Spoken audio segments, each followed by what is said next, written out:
1842 में sir Richard Owen ने एक ऐसा शब्द बनाया जो आम इंसान और वैज्ञानिक दोनों के बीच में गूंज उठा। एक शब्द जिसने हमारे पृथ्वी के इतिहास के समझने के तरीके को हमेशा के लिए बदल दिया। उस शब्द ने हमें बताया कि कैसे वह प्राणी जो अपने रूप में बड़े और भयंकर थे, जिन्होंने बहुत समय तक हमारी दुनिया पर राज किया और दुनिया भर में उन जानवरों की बातें होने लगी और लोग बाग उन्हें कहने लगे डायनासोर।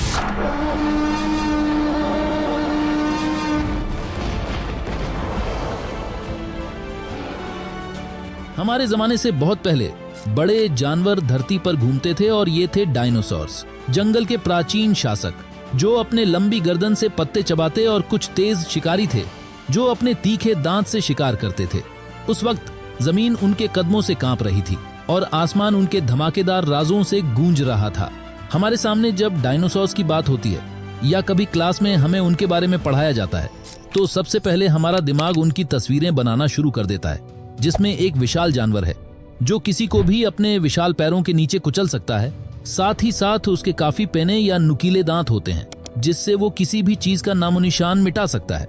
लेकिन असली सवाल तो ये है कि आखिर हमें ये कैसे पता चला कि डायनासोर्स हमारे पास्ट यानी अतीत में मौजूद थे।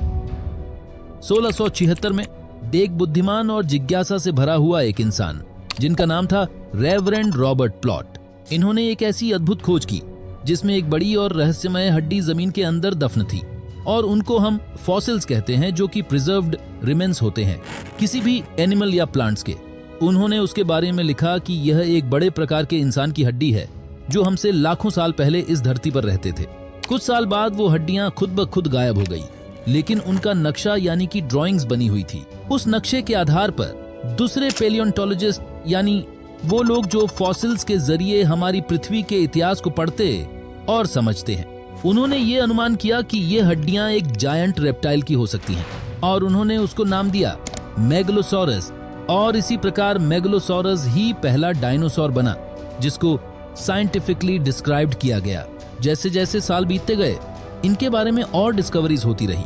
ब्रिटिश वैज्ञानिक विलियम बकलैंड ने 1819 में और अन्य फॉसिल्स डिस्कवर किए और उन्होंने भी सोचा कि मेगलोसॉरस की तरह यह फॉसिल्स एक प्राचीन मॉडर्न रेप्टाइल्स के बड़े रूप हो सकते हैं, क्योंकि डायनासोर शब्द अभी तक बनाया ही नहीं गया था। In early 1842 British scientist Richard Owen ने उन फॉसिल्स को देखा और कुछ महीने के अंदर 2 क्रिटिकल कंक्लूजन्स निकाले।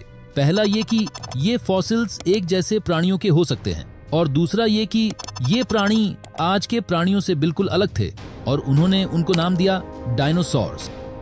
समय के साथ साथ और भी डिस्कवरीज होती रही और उन डिस्कवरीज से हमें डायनासोर्स की स्पीसीज के बारे में पता चला, जिनको मेनली 3 टाइप्स ऑफ कैटेगरीज में डिवाइड किया गया है, जिस तरीके से हमारे मॉडर्न एनिमल्स को डिवाइड किया गया है। लाइक कार्निवोर्स यानी जिनका फूड सोर्स मीट होता है, हर्बीवोर्स जो मेनली ग्रीनरी पर डिपेंड होते हैं, एंड ओमनिवोर्स जो कि इन दोनों ही चीजों से अपना पेट भरते हैं। पर डायनासोर्स को इनके बाद भी और ग्रुप्स में बांटा गया है। लेकिन ऐसा क्या हुआ जिसके कारण डायनासोर्स हमारी दुनिया से गायब हो गए? माना जाता है कि आज से लगभग 65 मिलियन साल पहले एक अद्भुत और रहस्यमय घटना घटी। डायनासोर्स युग का अंत आ गया था और इस समय में कुछ बड़े बदलाव होने वाले थे। एक विशेष थ्योरी ने प्राचीन डायनासोर्स के जीवन की अद्भुत कहानी को रंगीन बना दिया। यह थ्योरी थी इम्पैक्ट हाइपोथेसिस, जो कहती है कि एक विशाल एस्टेरॉयड या कॉमेट ने पृथ्वी से टक्कर मारी, जिसकी वजह से डायनासोर्स के जीवन का अंत हुआ। समय के इस महत्वपूर्ण पल में जब यह एस्टेरॉयड पृथ्वी से टकराया तो उसने एक भयंकर घटना का उदाहरण दिया। ऐसा माना जाता है कि इस टक्कर ने विशाल आग, सुनामी और न्यूक्लियर विंटर जैसे माहौल को पैदा किया। इस टक्कर की ऊर्जा से एक बड़ा क्रेटर बना जो आज मेक्सिको में चिक्सलूप क्रेटर के रूप में प्रसिद्ध है। इस घटना के असर से वातावरण में कुछ ऐसी तब्दीलियां आई जैसे कि धूल और कचरा जो सूरज की रोशनी को रोकने लगे। खादरा यानी वेजिटेशंस और जानवरों में घटित होने वाले इस असर के चलते प्राचीन डायनासोर्स का जीवन, जिनमें से कुछ बड़े थे जैसे टी-रेक्स, वेलोसिरैप्टर और ब्राकियोसॉरस, भी नष्ट हो गए। इस विशेष घटना ने इन महान प्राणियों के अस्तित्व का अंत कर दिया। अब आखिरी में हमारे दिमाग में ये सवाल आता है कि हमारे साइंटिस्ट्स आज के समय इन विशाल प्राणियों को दोबारा जिंदा कर सकते हैं क्या? इस समय की बड़ी ताकत में डायनो का जहां अभी तक जीवित है, लेकिन गायब होने वाली प्रजातियों का लौटना प्रकृति ने एक बंद चैप्टर बना दिया है। उन्हें जेनेटिक्स के जरिए फिर से जिंदा करना एक हिम्मत भरा ख्वाब है, लेकिन प्राचीन प्रजातियों के साथ यह करना बहुत मुश्किल है। समय जेनेटिक क्लूज को घिस देता है, जिससे असली पुनर्जीवन मुश्किल हो जाता है। गायब हुई प्रजातियों की आवाज हमारे कल्पना में गूंज सकती है, लेकिन इच्छा के बिना। और क्या पता आने वाले वक्त में ये संभव हो।